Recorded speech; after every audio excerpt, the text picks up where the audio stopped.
I did their marketing for about 7 years, and in January transitioned to working for Episcopal Camps and Conference Centers, which is a nationwide network of over 80 sites and about 100 programs of camping and retreat ministry in the Episcopal Church. Before somehow Episcopal camping became my industry, I lived and worked in Boston for about 10 years. So I studied advertising.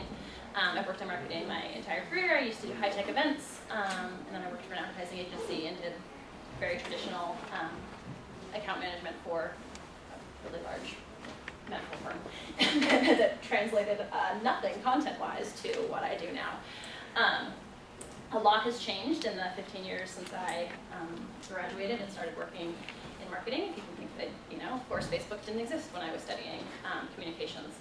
And so because of that, I feel like the absolute basis of any solid communications is going to be good writing, and that's been true since people started trying to sell you things.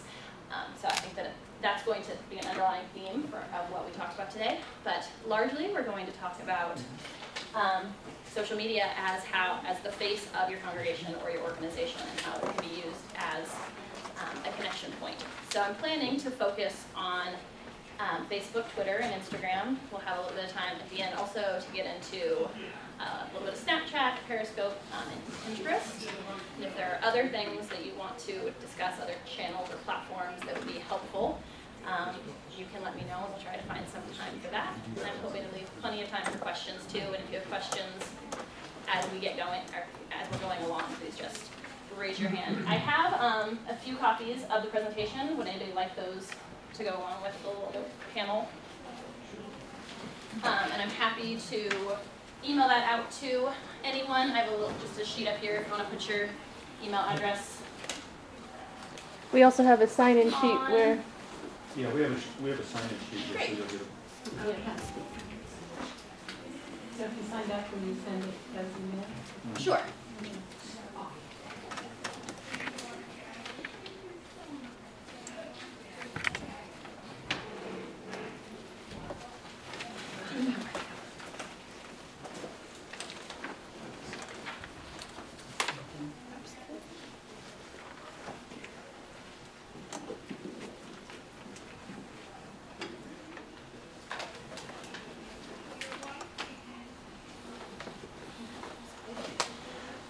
So just to give me a sense of where you guys are all coming from, who in here is responsible for your congregation's social media?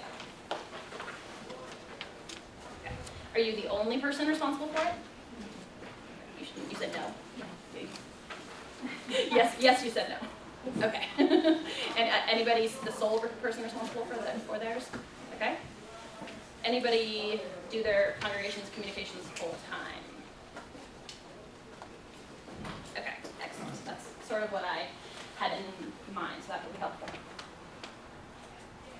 I guess that would be good to just know in advance too. So Facebook, Twitter, and Instagram. Are there other major channels that you're hoping that we'll talk about? We'll do a little bit of Snapchat, Pinterest, and Periscope too. Are you going to talk about websites and blogs? That's not really social media. Okay, never mind. I mean, I'm happy to take questions and talk about it too, but mostly going to focus on social media. Did anybody go to the panel that I was on last year at Leadership Academy? Hannah keeps raising her hand. I know. Okay.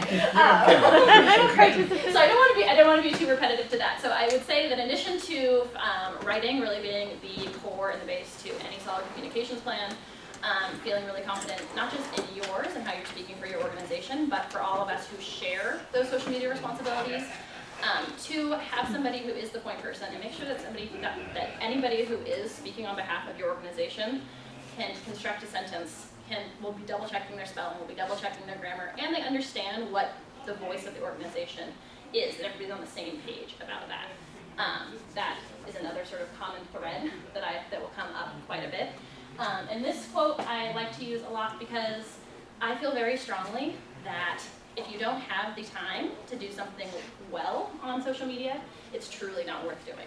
If you are so stressed out about Twitter and all you want to do is have it link up to Facebook and show a big link of a big long list of Facebook links from 2009 anytime you go there because you were excited about it 1 week and realized you never had the time to follow up with it again. Don't do it. Because it's just not worth it. It's much better to spend your time and energy and your headspace doing one of these channels really well and knowing who you're talking to and talking to them consistently and really serving that audience well than trying to do 3 others a third as well.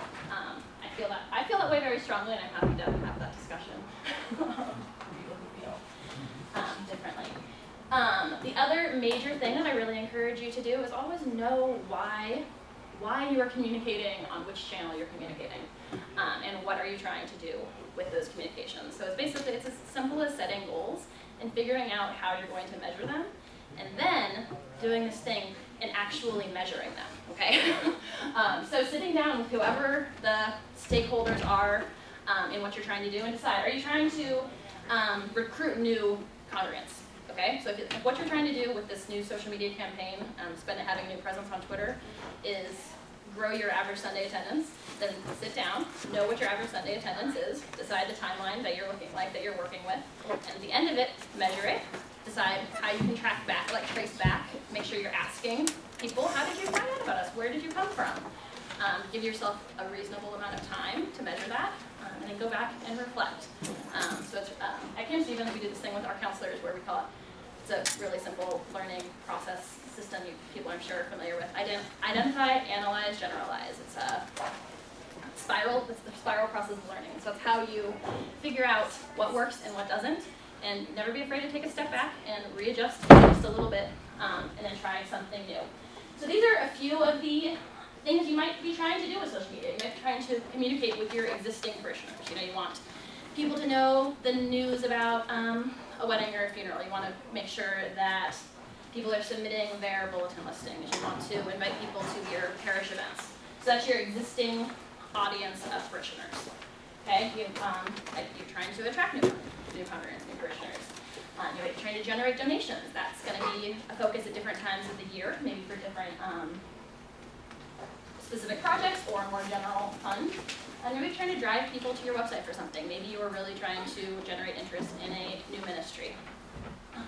Maybe you're trying to invigorate existing ministries. Maybe you have 7 different, 7, that sounds really small, several different committees at your church who are all trying to do different things, and you have identified one that could use some extra support. So maybe that's one of your initiatives. Maybe you're trying to attract community attention. So maybe you're doing Laundry Love, or I'm reminding you of what the Showers Project is called. Showers of Blessing. Showers of Blessing. You're doing something really neat that you want people to talk about in your community outside of your church. You want to generate interest there. Are there other goals that anybody can think of what you might be trying to use social media for? I'm not really useful. I'm doing social media and service of interest for registration. Sure, yeah.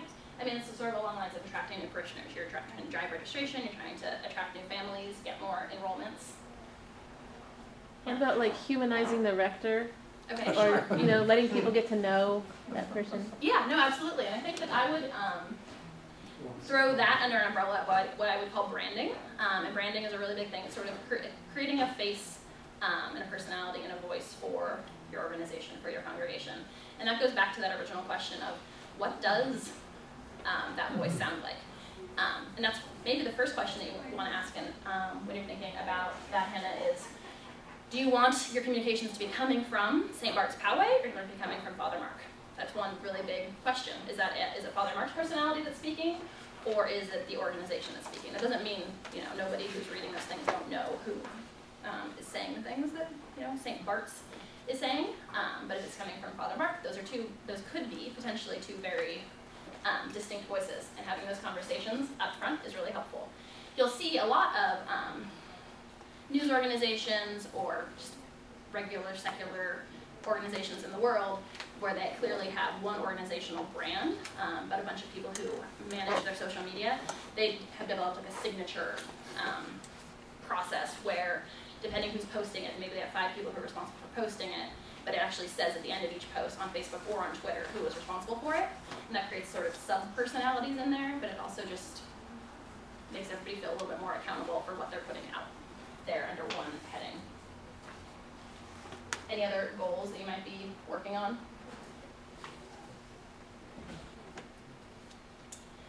Think about your audience. And so, of course, with those goals come people that you're talking to. I saw this at the library this week, so at my local Julian library, sitting there doing some work, I looked up at this kind of, interesting bulletin board that had a few posters of book covers, and then I read the top of this poster says, "Please post where teens will see." They're trying to generate teenagers to participate in a project, and they sent around this information flyer, and the library thought, great, this will do, the teens will figure it out. Please post where teens will see. That does not speak to the audience that they're trying to speak to. This is an example of what not to do. I also think that it's really great that they are asking kids that if for more information, please call. Good luck with that. Especially teenagers. So I think it's just always think about who you're actually talking to. If you're trying to attract new parishioners, don't assume that people know anything about your church. Spell out what being Episcopal means. Say Episcopal Church. Make sure your service times are the first thing they see, things that new parishioners really need to know. If you really want to talk with your existing parishioners, if you feel like you know what your congregants know, it's a little bit of a different type of communication because you're speaking to them more casually. You might be saying Father Mark instead of like the full name of your rector, things like that. So getting back to the idea, these 3 slides are just about the sort of the cornerstones of what we're going to be talking about when you vary by platform. So your organization has a voice, and what I mean by that is that no matter if you're speaking on Twitter, no matter if you're speaking on your website, no matter if you are speaking on behalf of your organization, really, when it comes down to it, in person someplace, it has a voice, and it should be genuine, it should be distinct, and it should be relevant. And so figuring out what that means. So when I say that, I sat down with Episcopal Camps and Conference Centers when I started working for them part-time 4 years ago, and I asked everybody on their board and a bunch of camp directors, what is ECCC to you? Like, what is it supposed to be? And eventually, after talking to a bunch of people about what they use the organization for, how they think of the organization, sort of like in their head, what do they imagine when they think about sending in their membership check to this network, and eventually wrote a paragraph, really it's just for me, I sent it to my boss on the board and I said, this is how I'm thinking of the organization. So when I speak on behalf of this organization, I'm thinking in this voice about how ECCC is essentially, it's a soccer mom. It's, I'm on the sidelines, I'm cheering for you, I'm supportive for you, I'm bringing orange slices, but I'm not the one in there doing it. And so that soccer mom voice is always in my head when I'm speaking and writing and communicating on behalf of the organization. So even, I think this comes up a lot. So I'm not saying that this is the mission of your church, okay? I'm guessing that most of the missions of our churches are to demonstrate and share the love of Jesus Christ. That is what we're going to call a given. If we're not changing the mission of your church, what we're doing is figuring out how to communicate that mission through the initiatives that you're already trying to do. Does that make sense? Okay. I once got to the end of this presentation and somebody basically raised their hand and told me that I was being unchristian because I was telling them they thought that I was asking them to change their mission, which is not what I'm trying to do, so I hope that is very clear. Okay, so let's get into some of the nitty-gritties. So we're talking about Facebook, Twitter, and Instagram. How many people here are on Facebook? Personally. Okay. So that makes total sense. In the world, 82% of the world's population is on Facebook. Okay. Actually, it's even higher than that. I believe it's actually 89%. 82% is in this key demographic of 18 to 29. And so those are people who have internet access. That's what I mean by online adults. So if you have internet access, 89% the world is on it. For an average of 42 minutes a day, and this has shifted quite a bit over the last 2 years, 68% of that is mobile access, and so that includes phones and tablets. Okay. Anything surprising there to anybody? So that's 82% of people that are online. Who have online access. Okay. Right, who have internet access. Okay. How many people here are on Twitter? How many Okay. use it? Right, well, exactly. That's a great question. So it is used by 32% of what people call millennials. That's an actually really, these stats are all from a Pew Research study that was released in August of 2015. So pretty current, and there's a lot more in there. I highly suggest that you just Google Pew Research study on social media usage if you want all of the data. So this is all from August 2015. I think it was reported in the first 6 months of 2015. Millennials being defined as 18 to 24 is a pretty small group. That's actually not technically what the age range is, but that's what we're meaning we're talking about here. So online millennials for about 17 minutes a day, and that's 80% mobile. And so getting to Bob's question, there have been some really interesting, there's really interesting industry gossip going around about Twitter right now, kind of having an identity crisis. The people who know how to use Twitter love it. The people who don't know how to use Twitter sign up, and then you have nothing but a big long list of Facebook share links from 2009, like I talked about before. And as I get into each of these, we'll talk about that a little bit. There's a Guardian article within the last week, specifically about, it's literally entitled like why Twitter is hard for people, that talks about that. And then there's another one that talks about what Twitter is doing about it. And so right now, Twitter is staying pretty true to its original plan, just 140 characters. You use hashtags. People have handles, so a username versus their actual name and their profile. There are rumors that's going to change in some way, so it's something to keep an eye on. But as of right now, and when we talk about Twitter today, it's pretty much what it looked like in 2008. So the 32, but that's just 32% of the 18 to 24. Right. It's pretty similar. It's about 25% older than that, and about 15% a little bit after that. But that's the biggest chunk is definitely these millennials. Okay. Yes. On Facebook, it says 82% between 18 and 29. Mm-hmm. But I thought Facebook was more of a middle to older. So that is actually, and I'll get into that a little bit more, but specifically Facebook, the rumor of Facebook's demise amongst the youth is greatly exaggerated. That does not mean that Instagram is not huge with the kids these days. So if you look at that number, 90% of users on Instagram are under 30. Who here is on Instagram? Awesome. And then actually, it showed about 110% growth with the older adult range last year. So clearly it's changing and shifting as the rest of us catch up. But it still is largely a youth-driven platform. It's the third most popular social media platform if you consider YouTube a social media platform. So it has 400 million users worldwide. It's used, it has higher daily use. 59% of people use it every single day. And it's all on your phone. Until about maybe 6 months ago, you couldn't even see Instagram posts on a desktop, and you can now. It's a little bit tricky, but it's 98% on your phone.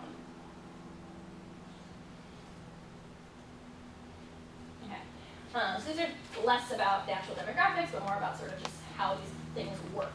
So Facebook, the difference between Facebook and Twitter especially, Facebook is really, it's about content. You want to be shareable when you're on Facebook. That's what people are looking at. You're looking at, and I'm speaking about as an organization. This is not about your personal page. You don't want your photos of your babies to be shareable necessarily. But as an organization, you want people to engage with you. You want them to see something they like, feel like they're going to share it on their page. They're going to like it because they're affiliating that with you. It's really about loyalty and brand building. In a lot of ways, Facebook could really become a replacement for a website. And a lot of brands are using it that way. I don't suggest that necessarily at this point. I think that you can't underrate a classic Google search and giving people the information that they want on your homepage about where you are and when to come and when your Christmas services are and when your open house is. They can be harder to find and harder to navigate on Facebook. But at the same time, if an organization doesn't have a Facebook page, it's like not having a website in 1998. It gets to a point where you're like, well, you don't exist anymore. And like I said, the rumor of its demise among youth is greatly exaggerated. While maybe it's not used as daily, and kids actually tend to post less, they're definitely still on it. So there's a lot of, I was having a conversation with my 15-year-old nephew when he was visiting, and he and my mom have very similar habits on Facebook. So there's been a little bit of an interesting mirror of the 15-year-old and the 70-year-old, where neither of them exhibit or broadcast that they're on Facebook. They're not really posting things on their pages, but they know everything that is on every single one of our family's, our friends' pages. So they're there. We just don't know they're there. And so, there's opportunity there. They're still absorbing the information is something to keep in mind. Twitter is very different. So people who don't know how to use it get a little bit confused, and it can be really hard as an organization when you don't know who you're talking to. And so Twitter isn't going to be people that you know. You're not going to necessarily be tweeting at or with somebody who's going to come to your Sunday service. It's going to be talking about current events, about breaking news, about things that are happening in your community. It's going to be engaging in conversation. It's really conversation driven, much more so than Facebook or Instagram. People like it for better or worse because they can directly tweet at brands and organizations, and it's broadcast to the world. And for whatever reason it's shifted in a way that brands are a lot more responsive on Twitter than they are in a lot of ways. And so, how often, if you're on Twitter, like I feel like 90% of what you see is people tweeting at airlines about how mad they are at them. But then the airlines respond. You see a lot of like direct interaction there. This is just a little tip or trick. If you are on Twitter and you are trying to speak to somebody, if you start that tweet with their handle, so with the @ sign and their username, unless unless the world follows both of you, only people who follow both of you see that. Okay, so if it starts with the @ sign and then the handle, only people who follow both the person you're talking to and you are going to see that. But if you put a period before that @ sign, then it's broadcast sort of to the rest of the world. And so you've probably seen that and not understood what was happening. But that is just a little trick. And so Twitter really is, again, about conversation. It's about engagement. It's not about projection. Facebook is a lot more about putting out information and hoping people see it and hope people will relate to it and hope people share it, but you're not necessarily expecting them to talk to you and you to talk back to them. Instagram is really about the warm and fuzzies. It is one of the most interesting branding tools that has come about of the internet, because there's no better way to put a face to your organization than actually putting a face to your organization. And so it's showing behind the scenes photos, it's showing what people may or may not know about you, what they think they know about you.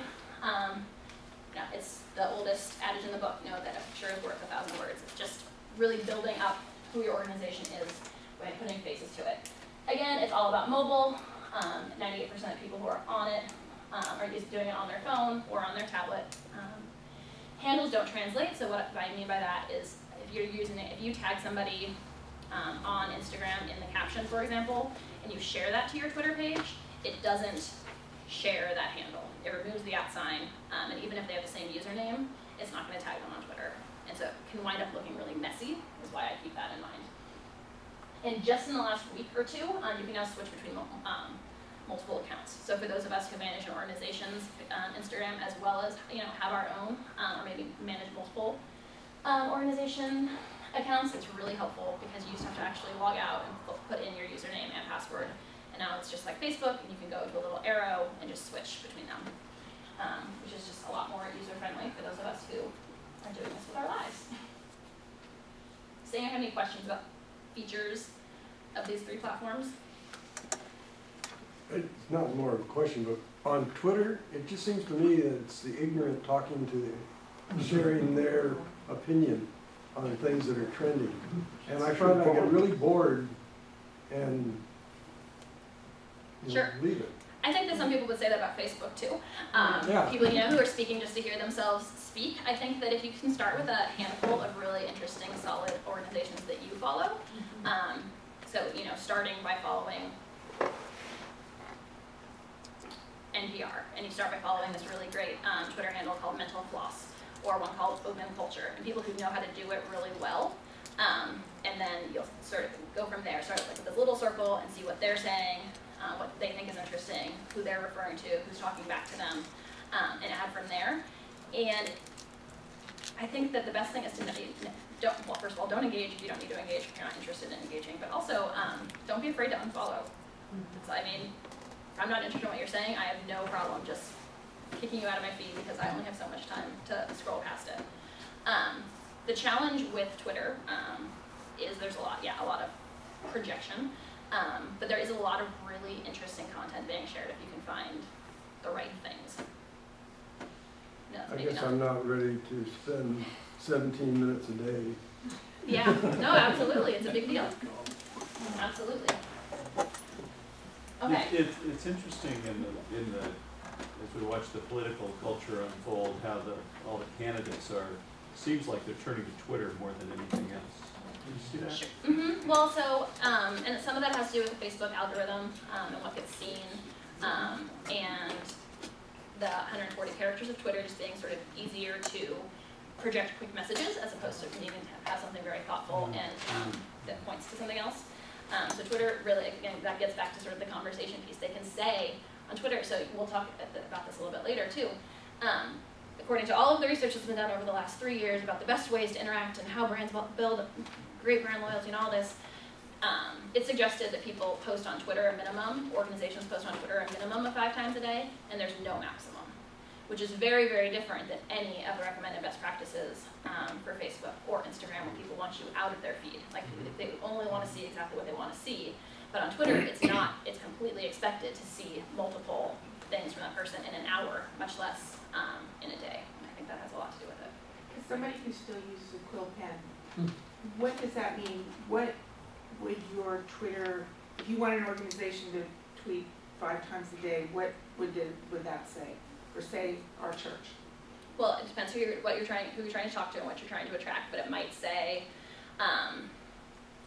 it might post to a blog post from your rector about a recent event that you did. It might it might even post to Facebook to your, share a link to Facebook with an album of your youth group event. It might be reaching out to a community partner, saying, "Oh, we saw you on the news the other day. Great work on this project you've been working on." It's thinking about what you as an organization are interested in, and what you, and how you want that to look. An event or something like that. Mm-hmm. Yeah. Can I just make sure I'm understanding right? Because Facebook, I think of as, like you said, you're pushing out content. So like for a church, maybe we're pushing out an event, and then the comments take off because people get excited, they start talking to each other. But as a communicator, I'm done, other than kind of monitoring what happens. If I'm understanding you right, Twitter, I've got no ownership. I've got to take more ownership of it as a communicator, because maybe I'm old because I don't care about Twitter. but if I do invest in it now, if I'm hearing you right, I push it out. Mm-hmm. But what I'm hoping to have back is for people to start engaging with me, where I've got to be ready to get back there and to start driving the conversation myself, not to just have it spawn off. Right. Is that kind of what you're saying? Right. So I would say that Facebook is projection, and Twitter is engagement, interaction. Okay. And isn't like trying to get people to retweet, right? I mean, to You want to put out enlarge interesting the information that somebody is going to say, "I want to share this with my followers too. This sounds interesting." Yeah. And we're going to get into more in depth into both of these platforms. So, yeah. There's, but I don't understand how to put the dot at. Are you on Twitter? Okay. So if you were trying to talk to me, and you just started to tweet and you just type graham-wilcox, only people who follow both of us are going to see that in their Twitter feed. But if you put a period before the @ it'll show up in your feed. It'll show up publicly. I open it up, I write my characters, where in that does it go? I guess I feel really lame, I don't understand how to. If you were going to say @graham-wilcox, see you at Leadership Academy, that was going to be your message. If you were going to start your tweet with my name talking to me, you have to put a period in front of it in order for anybody else to see it. But maybe you don't want anybody else to see it. That's why it's a feature. It's just a message to me that nobody else needs to see. But for a public feed, if I'm just writing a little something about, say, like an office move or something like that, the first thing I have to put on there is. Then you don't need to be using that at all. You're only using that if you're talking to somebody, or if you're mentioning them, or if you're addressing them. Oh, go ahead. Okay, thanks.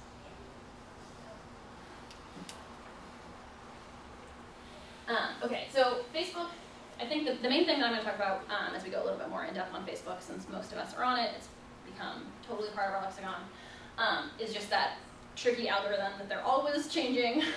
So we can't even become experts now, but just how to, basically how to show up in people's news feeds. Okay. The last line of this, focus on creating content that's relevant to them, and you won't have any problem getting noticed in the newsfeed. Okay, so these are some recommended best practices from a variety of sources.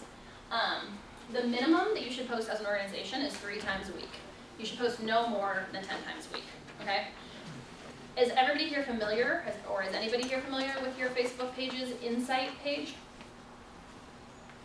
Does anybody use that? it's a section of your Facebook account that you can go into, and you can see exactly when people are engaging with your post, how they're engaging with it, from where they're engaging with it. And so that's down here at the bottom. It says use Facebook Insights to determine the best day and time, the times of day to post, and use that when you're figuring out when to post and schedule this 3 to 10 times a week. Okay. You can schedule things in advance, so you don't need to be actually on your computer at Wednesday at 2 p.m. in order to push something out if you find out that that's the best time to do it. You can sit down on Monday morning for 45 minutes and schedule your next 3 weeks in advance, which is really helpful and like one of the greatest things they did like 3 years ago when they made that happen, because it can make you feel like a crazy person trying to do it all in real time. Does anybody have any questions about that, about posting consistency? Okay, when I say posting, I mean specifically like sharing content, posting an album, something like that, not necessarily responding to a comment on your page. That would be considered a post. Okay, so the kinds of things that do best and that people want to see on Facebook, or is the real sort of, they want to feel like they're a part of something. They want to see, like, you can think about it like, as an example from Camp Stevens. At Camp Stevens, we give people who come up once a year. We see them every single year, for, every September for 25 years, but that's the only time they see us. And so when they're down the mountain and they're looking at Facebook, they want to feel like they're still a part of something, like they still have a connection to Camp Stevens. So behind the scenes photos are huge. Quotes that speak to your organization. And this, again, goes back to this idea of like, what is your organization's voice? What is what would inspire your organization? Are you a Mother Teresa quoter? Are you a Gandhi quoter? Are you, what kind of quote would be something that people from your, who are engaged and interested in your organization, what would make them feel an affiliation to you or make them feel connected to your organization?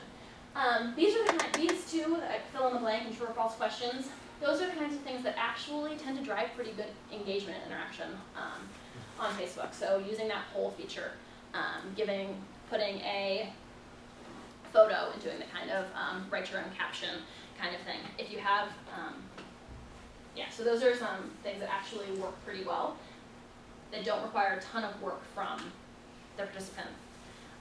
And whenever you're doing things on Facebook, Facebook is easier than a lot of the other things because, like I said, it's been around for so long, we're all on it. So just think about yourself. Don't think about necessarily, St. Bart's and how you want people to be behaving. Think about an organization that you follow and what you would do, how you would engage, how you would interact with their Facebook page, and try to be reasonable about it that way. And it is a great place too to share other content. So share from, if you have a blog, have those things scheduled. Share newsletters, share announcements. I think that, is anybody using the pinned post on your Facebook page? Okay, so this is a really helpful thing where you have the ability to have one post stick at the top of your Facebook page. So it doesn't mean that it's going to show up in everybody's news feed if they go for like the most recent news feed where it's just showing what people have posted recently. But if they specifically search for you, if they search for your church, you can say, I want this post to show up at the top until I choose otherwise. So during Lent, that might be when all the service times are. Same thing around Christmas. It might be a welcome to your new rector for the first 3 months after he or she has started. Something that is going to be super relevant for a while, and that you, and especially if you're thinking about Facebook as largely a substitute for a website, the kind of information that people are going to be seeking if they're searching your page out. Does that make sense? Facebook says that the ideal image size that they want images to be posted on are 1200 by 1200. And they actually have written that into their algorithm, that it's considered a high quality image if it matches those dimensions, and it's going to give it a little bit more of a boost in people's news feeds. One thing I should have mentioned too, on this first point about posting consistently and at least 3 times a week, that especially is helpful for appearing in people's news feeds, because basically the algorithm gives higher value to the last 50 posts that somebody engaged with. So if somebody has seen your post within 50 in their newsfeed, they're more likely to see it next time you post. And so having something that can be there fairly consistently helps your future ones. And that's one of the really big deals of not getting frustrated. If the first couple weeks, if you're seeing that you know, your post only reached 38 people, but you have 1,200 followers on your Facebook page. It's going to your insights page, seeing when people actually were engaging, scheduling some more posts there, and doing it, scheduling it consistently, and giving it a few weeks, and figuring out what people like and what they don't like and what they're engaging with. Maybe you'll realize that, you know, start learning that the audience you have on Facebook is a little bit different than what you thought, and you'll start giving them a slightly different content. Maybe you'll realize that for some reason, Friday at 1 a.m. is a really big time for you, and that's when you need to schedule your, you know, your rector announcement to push to Facebook. But I think that what happens a lot is that you get frustrated because you see a small reach compared to the total number of fans. But if you try to follow some of these really consistently, and I mean for at least a month, if not more, really consistently following the rules, you're going to see bigger growth. Yeah. So how do you find that Facebook's insights? It's in your account. Oh, okay. Yeah. And I would say that the last part of that is trying to be as mobile friendly as possible. And so that means if you have a smartphone, if you have a tablet, making sure that you're going on your page and seeing that it looks okay. Sometimes photos just distort weird, and sometimes links appear weird. But if 68% of people are going to Facebook mobilely, you just want to make sure that you are talking to them and they're not immediately bouncing because something looks ugly and making their feed look all wonky. So that's just keeping an eye on that. In the ancient past, on a workshop on newsletters, we were told to get permissions before we use the photos of individuals, particularly children. Is that still good Yes. advice? Or? I'm less concerned about it with adults. So I will speak directly from Kim Stevens' perspective. So with Kim Stevens, every single child we get a photo release for, and if we don't have a photo release for them, we don't share photos of them online. With our adult retreat groups, the retreat group leader gives sort of photo permission or doesn't, as the case may be. And then it's up to that leader to basically inform their participants that will be doing that. And we reach out to them too, because we'll know like, if there's certain retreat groups that are more private with what they do, or if they, or for whatever reason, so that they know that that's the plan. So I think that we talked about this in a few other settings, so I would definitely, I don't think that there's a diocesan policy, is there? Not officially, but what I would say is that I did some research on this, and it is a gray area in terms of the law, like, because some people consider church to be a public area. Yeah, so if you're there as an adult, your picture can be used. I mean, maybe some lawyers would argue differently, but it's not like cut and dry, you know? Yeah, and that's one of those things you're going to want to do from the beginning. You're going to want to sit down with the people who can make those decisions and create a policy and figure out how to communicate it and make sure that everybody's playing by the same rules and following along with those rules. But with kids, you definitely need to make sure you have permission. Yes. Can I make a suggestion?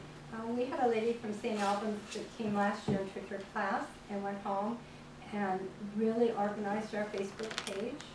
She posts like twice a day. She's got all kinds of things on there. If you want some ideas, go into Facebook to St. Albans and look and see what we're doing. Yeah, that's We're great. getting all kinds, and I go in twice a day and find hers, and I put them on my share, and I'm sharing them all over the country.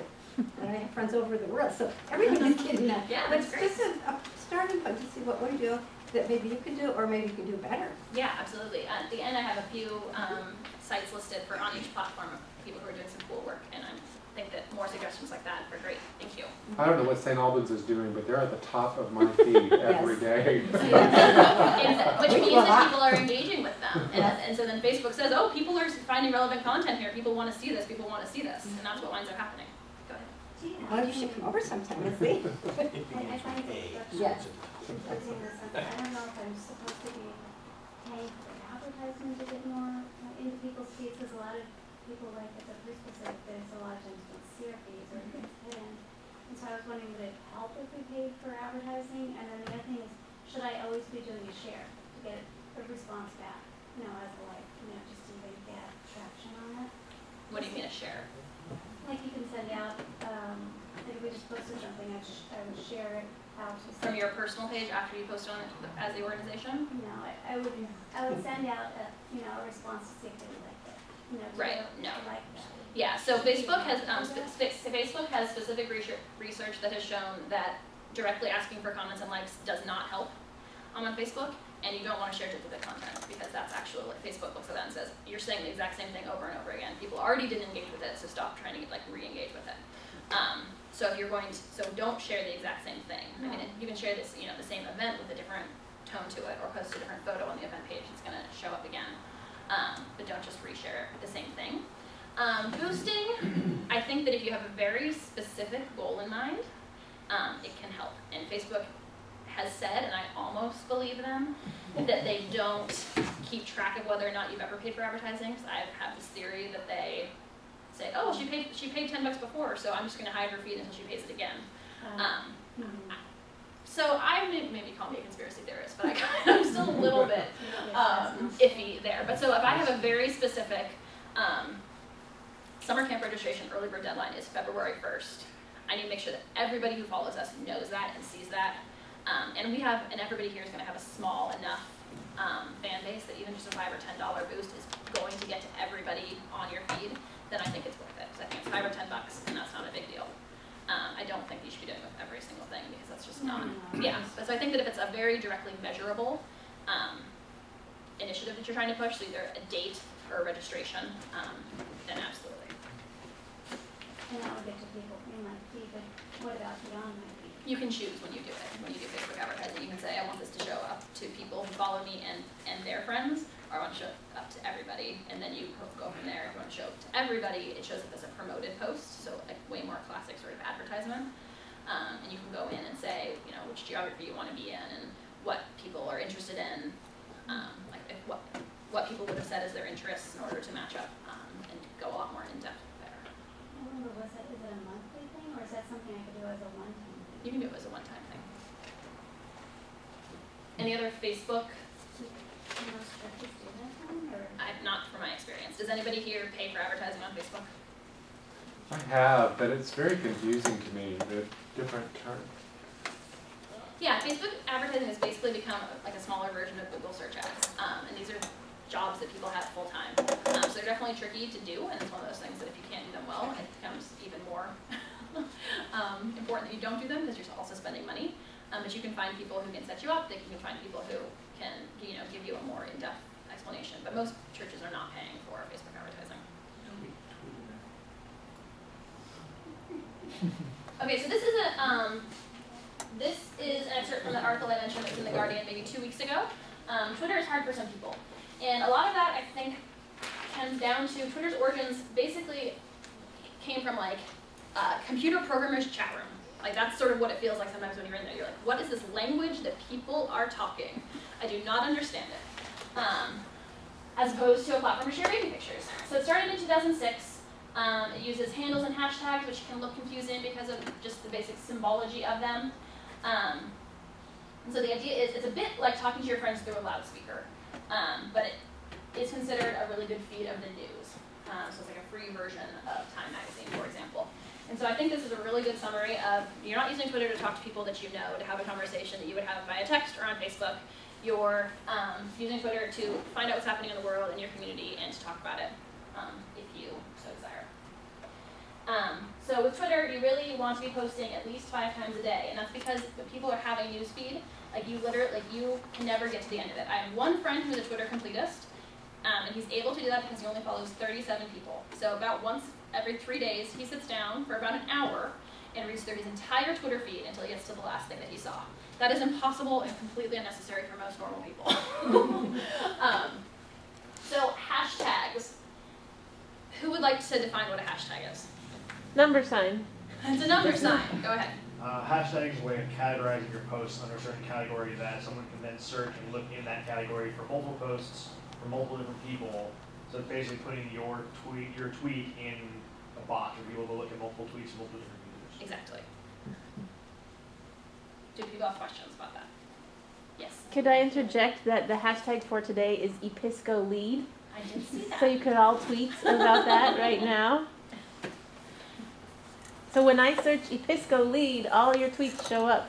Or you can also click on it from Twitter and it'll bring you Is that a list of permanent- anybody who used that hashtag. Will that be permanent, the hashtag, or will you raise it, or? Well, It exists forever in the It's world. forever? Yep. Okay. And so then there's so with events, it's interesting. So you can think about your church's annual events and whether or not you want it to be one hashtag that's going to be the same one next year, or if you're going to add a year to it. Okay. It's also really important that you search and see that if it's being used, if it's been used before, and if it's been used by something that you're fine with being affiliated with, maybe it's the most current thing, or if you're not. Yeah. Yes. Yeah, dovetailing on what he just said, I've seen tweets where there's several different, hashtag this, hashtag this, hashtag this. That's just for people, if they don't hit the one group, they might hit something else that's similar and then bring them all together. Is that, Accuracy by volume. that's And so it doesn't mean that Easy you way to then put it. get placed into one box that has all 4 of those. It means you're in all Makes of sense. those individual boxes. right? Gotcha. Thank you. Sure. Okay, so with Twitter, you want to be offering content, and if not content, you want to be talking about it in a different way than you're talking about it on Facebook.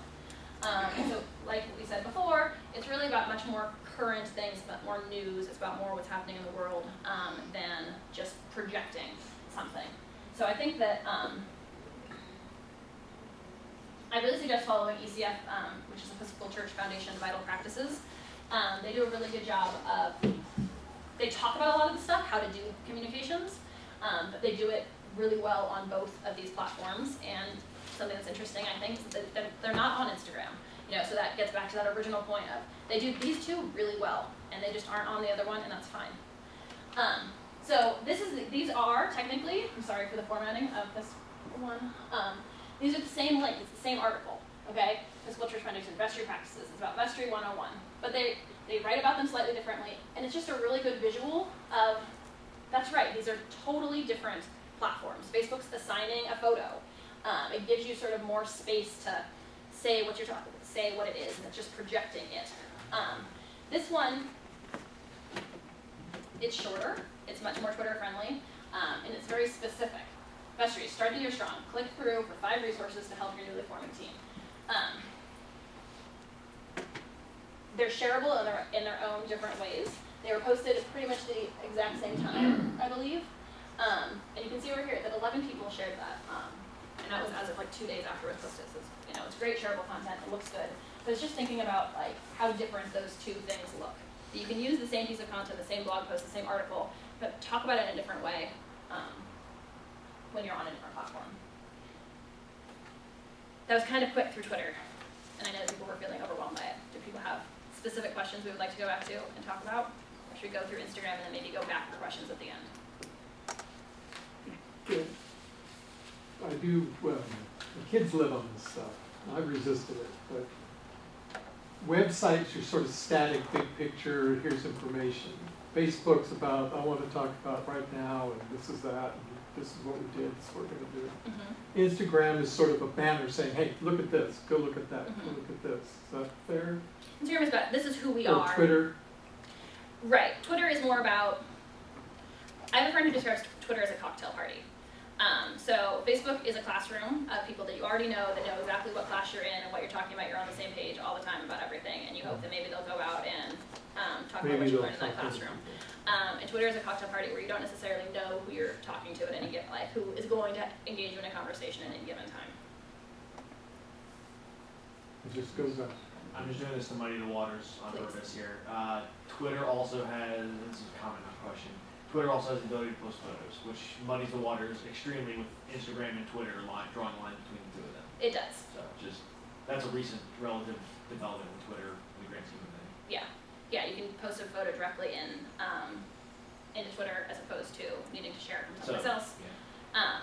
Twitter also has finally started automatically shortening your URLs. You don't have to worry about URLs quite so much with staying within that character limit. You only have 140 characters, and that includes spaces and it includes hashtags. We definitely go back to Twitter, but I know that it can be overwhelming. So Instagram, where the kids are. So this is really just about being that personality. And so the idea, especially as a nonprofit, all of our churches, all of our organizations, we are nonprofits. People love, they want to love us. That's the greatest asset of being a nonprofit, is that people have this heart connection to who we are.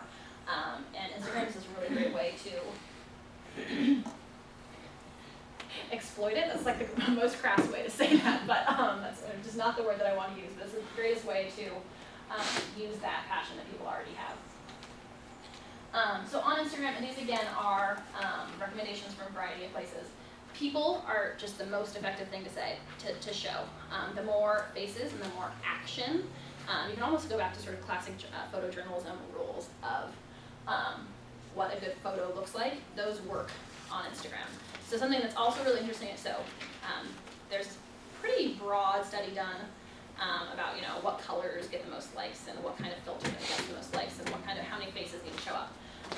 So in general, 2 to 3 faces tend to do the best, and that's goes back to the idea that action and people are always more engaging photos. It's the same thing in a newspaper. That's like having a beautiful photo of an arbor that you're really proud of doesn't say anything about your church really. You want people having a conversation on that arbor. You want something. You want a story there.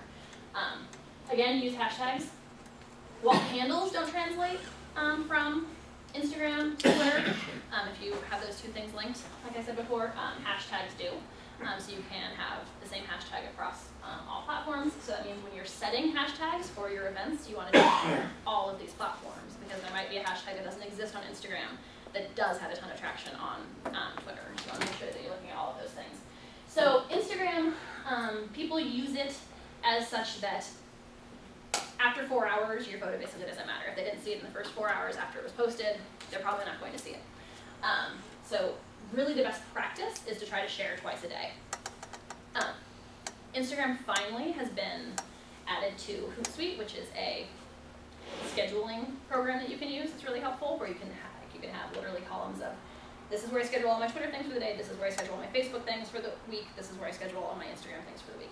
You didn't used to be able to schedule Instagram posts in advance, and you can now if you use one of those programs, which is really helpful because posting twice a day can be exhausting. It can be really helpful to have a cache of photos that you are sharing. You don't have to feel like you're taking it right then and sharing it right then. There's nothing wrong with saying, here's a photo from last Sunday, here's a photo from a year ago right now, here's a photo of our priest on vacation. Yes. And so what was that, the program where you can schedule them all? It's called Hootsuite, and I have a little slide about that Oh, later. great. Yeah. And so as opposed to on Facebook, where this research has shown that people don't respond to being asked to like or asked to share, on Instagram there's a huge exponential increase in both likes and comments. If you say like this, or respond to this question, or share in the comments what your experience with XYZ was. So directly asking on Instagram definitely helps. And same thing, less so than with the other platforms, but they do show a correlation between you also engaging with other people's feeds. And so having at least, 30 to 100 person feed that you're following first thing when you get on there, and going in and liking and commenting a little bit as much as you can, has been shown to draw more likes and comments to your own photos. Questions about Instagram?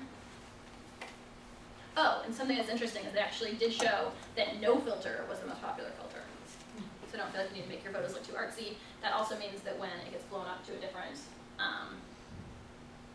size, a different dimension than their tiny phone, it winds up actually looking a lot better if it's no filter, because it doesn't get all pixelated. Yes? How effective is, you may have just said this, but how effective is Instagram organizationally? I mean, I know Instagram feels like a much more personal and intimate tool. It's really about brand building. Instagram is really tricky because you cannot link directly from a caption, for example. I guess I skipped that part. It's really important to use the caption wisely, and you're really trying to provide content, and it's about saying who you are as an organization. I think it's really helpful to remember to provide context, to not assume that people know that people are standing in your parish hall, or not to assume that that they know that people were at your September family barbecue. To really provide a context of what you're showing in that photo. And some, especially like shops and certain nonprofit specific fundraisers, have had pretty good luck of basically they say link in profile. So it's a stand, like in their profile they have a link that somebody can actually click on, but in the actual caption you can't click on anything. You can click on a person, or you can click on a hashtag, but you can't click on a link. So if you have this big old long link that says, find out more at stpoway.org/family/event/ somebody's going to actually just type that in because they can't copy and paste it and they can't click on it. So organizationally, it's definitely more about putting a face to your organization and building a brand versus getting a direct response. is there something intrinsic between Twitter and Instagram that makes them suitable for them? Or is it the way they evolve for their audience? I mean, Instagram and Twitter can sort of play more nicely together than Facebook and Twitter, in my opinion, in that Instagram has much more Twitter-friendly links when you push, when you share. So if you're on Instagram and you're posting a photo, you say share to Twitter, it's going to look better on Twitter, and people aren't going to feel quite as like, well, you're not even talking to me, as opposed to when you do that from Facebook to Twitter, because it shortens things and it doesn't give it good context, and it's clearly a Facebook link, and but there's no pushback. Twitter can't talk to Instagram, and there's be no reason for Twitter to talk to Instagram. And so with Twitter now having the ability to put a photo directly into a tweet, it sort of needs Instagram less, if that makes sense. Getting there. Yeah. I may be able to help you out with this. So with that distinction. So my brother's a sports writer. He works for MLB.com. He's attached to the Yankees. He's down spring training right now. I pulled up his Instagram right now. He's a sports writer. You can go to MLB.com and you should be able to read his articles. But there's no links to his articles here. He just has a picture, in this case a video, of pitchers going off the mound. The tweet the Instagram just says, some serious heat coming off the mound, hashtag Yankees, and that's it. And that's, I mean, 186 likes in the last, hour, and a bunch of the reshares. So it's that simple for Instagram. Yeah, and that's it's building a Yankees brand, it's building your brother's brand, but it's not necessarily driving Nobody's going to clicks read an article to because of the that. article, exactly. Well, they know him. Right, and and the article might actually have the same photo, but they're not going to be connected. Other questions about Instagram? Okay. The others. So, Snapchat, Periscope, and Pinterest. I'll just go to the middle really quickly and talk about Periscope. Has anybody heard of Periscope? Okay, so Periscope is really, it's a Twitter tool, essentially. It's super easy to learn how to use, and there's sort of no, there's like a really low barrier of entry. So if you want to just try something, go ahead and try it. So it's basically live video streaming. So it means that Hannah could be sitting back there right now with her iPhone, and she could be holding it up, and anybody on her Twitter feed could be watching a video of me. So it's instead of having to then take her phone, plug it in, upload something to YouTube, give it a description, all of those things. It's live video streaming. So it can be interesting for a keynote. It's really great for events. It can be interesting. It can be really fun for like a Q&A with your rector. It can be really fun for a talent show. Something that people are going to want to see video of that is a little bit less hullabaloo than any of the video hosting platforms. So it's just one of those things that I suggest that if you have a few minutes to check it out. I've had some fun with it, and especially if you spend some time building up your Twitter following, Periscope can work really well for that. So Snapchat. Last year when we had this conversation, Snapchat was this really overwhelming, scary thing that we just wanted to not exist, because the whole idea of photos expiring frightens us, okay? It's not going away. It's really important that we acknowledge that. I highly suggest that you find this article that is on BuzzFeed. If you go to BuzzFeed over the last 2 weeks, there's a story that one of their writers, who's 29, wrote. The title is something like, I learned how to Snapchat like a teen, where his 14-year-old half-sister took him for like 2 weeks and basically taught him how to Snapchat. It's simultaneously the most terrifying and overwhelming thing that I've ever read, while also being really interesting. And so it really is about like, this is how kids are using this platform and how little we can afford to ignore it. So we're talking about her waking up in the morning and responding to 70 Snapchats before getting out of bed, okay? Like, it's crazy. So 71% of Snapchat's users are under 21. Snapchat has really been around for about 3 years. And so that age is going to start creeping up, and we're seeing that already at Camp Stevens. So we have our intern staff that tend to be 23 to 30-year-olds who work there for the year, and as they get younger, like as the years go by, like they're older, but they're still using this technology that supposedly is for junior high and high school students. So we have 23, 24-year-olds on staff who are obsessed with Snapchat. Who use it more than they use text messaging, who use it more than anything else. So that age group is just going to get a little bit older. I think that there's another stat in that Pew Research report that it's somewhere again in here, like 75% college students are on it as well. So it's not just junior high and high school. That is where it's really big, and it's largely female. So it's point driven. So it's become this.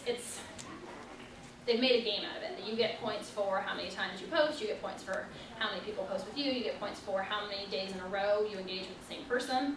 And so that's it's become its own sort of video game. But there's this compulsion to keep doing it. One way that a brand or an organization can consider using it is consider using the stories feature. And so there is a part of Snapchat that, as opposed to me directly sending Bo a Snapchat, instead I can just post something that anybody who follows me can go and see. So it's less creepy, for lack of a better term. You don't have to be directly, you don't have to send a photo directly to somebody in your congregation or somebody in your youth group. You're posting it and they're seeing it. One thing to know about Snapchat is that it's unlike other social networks in that your network itself is invisible to everybody else. So on Facebook, I can go and see exactly who you're friends with. Maybe I know them. It's always pushing too. You have 17 mutual friends with this person. You should go scroll through. I have no idea who Hannah is friends with on Snapchat. I can't see who she's friends with. She can't see who I'm friends with. So there's not the same networking thing that's happening there. Those are just some factoids, and I'm going to move on from Snapchat. Okay. So Pinterest is an online pin board. It's basically the idea of bookmarking. What we used to bookmark a recipe if you wanted to go back and use it later. Now it all exists in one place. Pretty photos go along with it. You save it to different topics of boards for Pinterest. It can be used for things. It's huge for things like for any kind of events. So people like brides are obsessed with Pinterest because they can plan like most. I'm so grateful I got married before Pinterest existed. It seemed like a lot of pressure. So it started in 2012. It was invite only, and it really has grown pretty exponentially. 42% of American women use it, which is a pretty huge number for 3 years.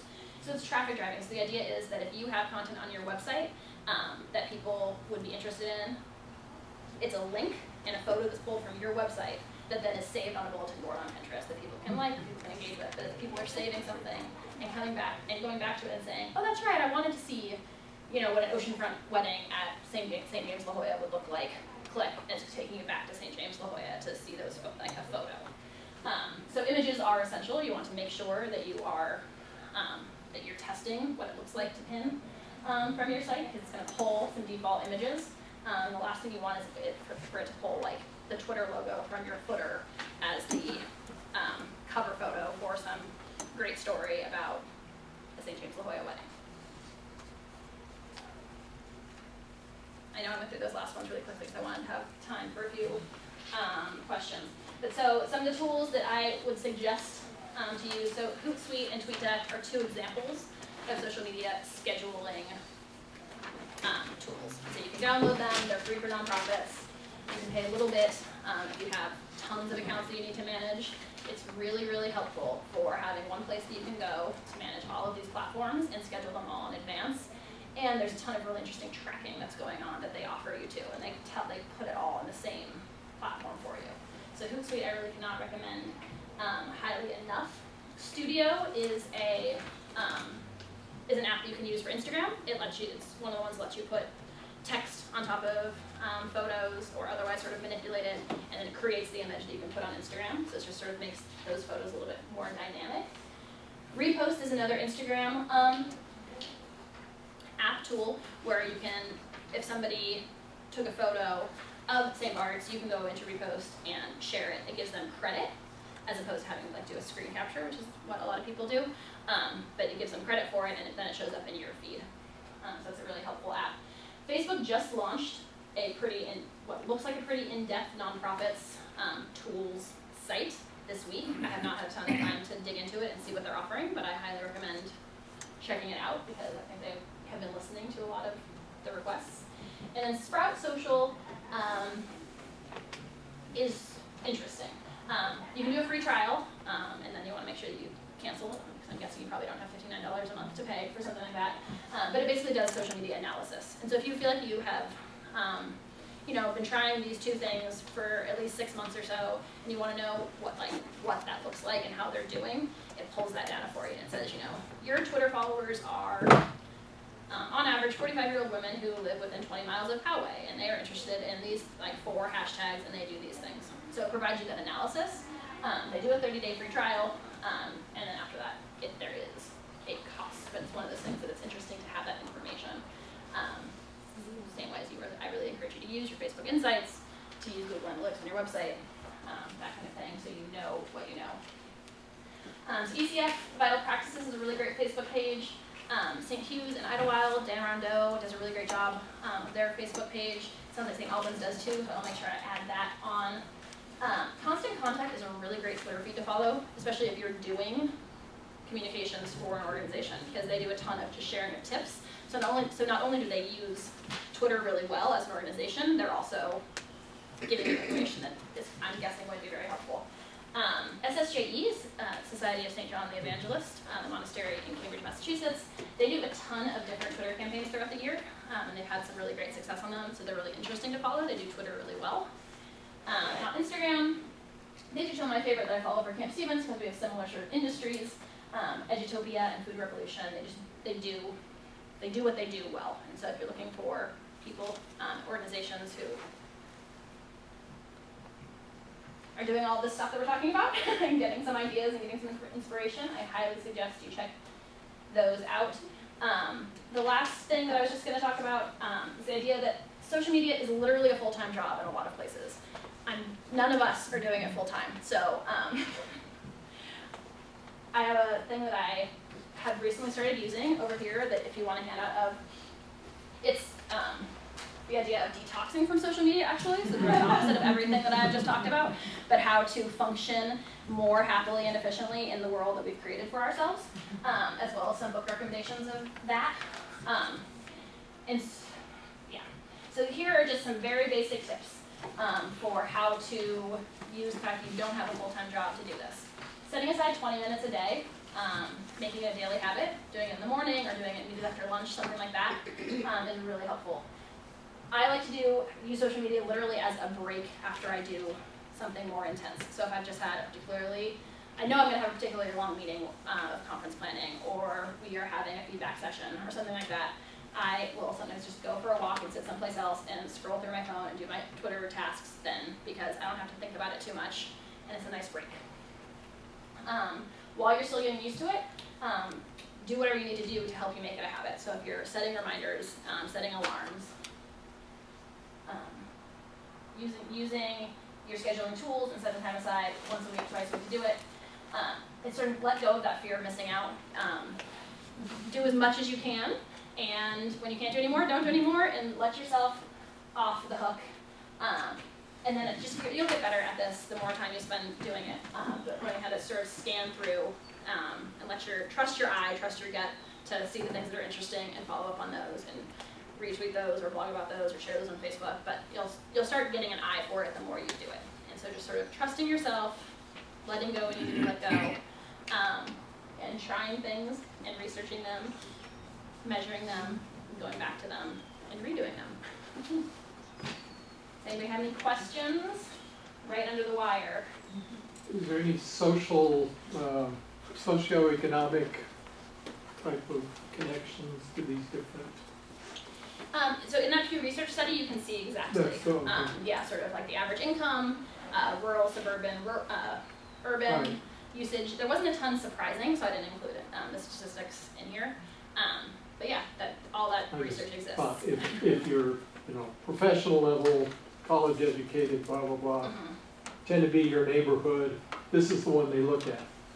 If you happen to be blue collar factory, this is, The three main ones we talked about are ubiquitous enough that there aren't like that great of distinctions, As Americans, we are using them. Twitter tends to be more college educated. Pinterest as well. Facebook really is divided, super split between urban, suburban, and rural. There's not really great, there's not enough 10% versus 90% to make it a go-to stat that you can use. the one you like. Yeah, if that's the one you're familiar with, it's the one that, What is Reddit? Right. So Reddit is an information platform where you can essentially host interviews with industry leaders or otherwise interesting people. My grandson's really into that. Yeah, so they do things called AMAs, which is or Ask Me Anything. And so it's like somebody from a band will sit down for an hour and respond to any question that is posed to them. So there are no politicians on that. They just don't answer. Right, I know, I'm trying to think if I've seen any of them. And just lie anyway. Any other questions? We're exactly at 2:15, even though that clock says 9:15. So I have some cards up here, and I'll email out the presentation to everybody, and if you have any questions, please feel free to reach out at any point. Please leave me your survey as usual.